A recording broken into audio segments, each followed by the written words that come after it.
Hi, I am Jonny John. Let's continue talking about how to address the suffering states of the mind so that we don't have to experience them again. In the last video, we talked about how to make such a journey and how to make progress on such a journey. And that is through developing the knowing of the self, knowing how the world inside works at the level of our own experience. So how do we develop the knowing of the self? Do we spend time in contemplation or analysis or imagination? No, we do the complete opposite. Instead of a thinking mind, we do it with an observing mind. This is how the knowing is developed. Now it may seem counterintuitive to develop knowing without using the mind to think, but this is how it works. Let me give you an analogy. If you want to know the truth of a job interview that you will be going, you don't need to imagine, you don't need to think, you don't need to expect, you don't need to think.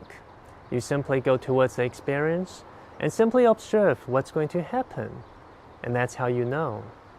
And likewise, to know the truth of what's happening inside, we observe, and gradually we will know the reactions behind our actions, the ideas behind our thoughts, how everything begins, how everything ends. And to do this, to achieve the state of observation, you need to develop stillness. Stillness is the state where you are able to put the thinking aside. And when you develop stillness, you will naturally develop inner awareness, because when the mind is not thinking, you will naturally be aware of what's happening inside in every moment throughout your day. And that is how you accelerate the knowing.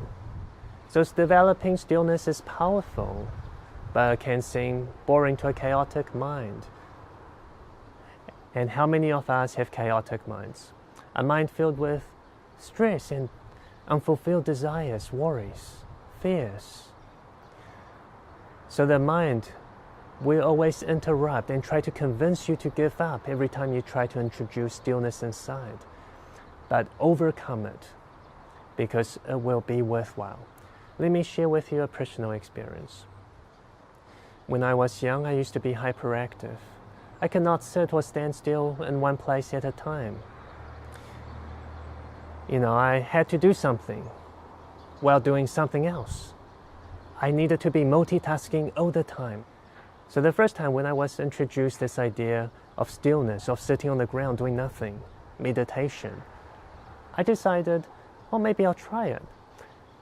So in my first minute of meditation, of sitting on the ground doing nothing, it was so painful and horrible. My hands were sweating. 2 minutes in, I was dying. 3 minutes, I was dead. 4 minutes, I was beyond death, and I could only do 5 minutes. It was such a horrible experience. But I persisted, and I'm glad I persisted, because now I can do nothing. I can sit and do nothing and not feel that painful sensation of impatience inside. Now I can sleep easily. In the past, I used to roll around the bed for 2 or 3 hours just to get to bed, just to get to sleep, because my mind would be so wild with thoughts. And now I'm more aware of what's happening inside, and this helped me in areas of creativity. So developing stillness is powerful and healthy for not only the body, but also the mind. And it creates knowing. Let me give you an analogy. We are like the ocean, and our thoughts are like the waves. The more thoughts there are, the wilder the waves, and the harder it will be for us to see our reflection on the surface of the water. But when the thoughts are calm, when the thoughts are still, the waves will subside, and you will be able to see your reflection on the surface of the water. And what's more, you'll be able to see through the ocean and penetrate into the depths, knowing the self. And as the waves calm, you will be able to pick up the subtlest waves when it begins again, and where they're from. So by descending into stillness, it allows us to discover the cause of unstillness, the cause of our sufferings at the deepest level so we can address it at the deepest level so we don't have to experience it again.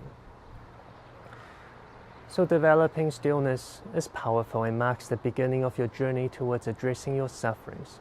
But this is the part of the journey where most of us would want to give up.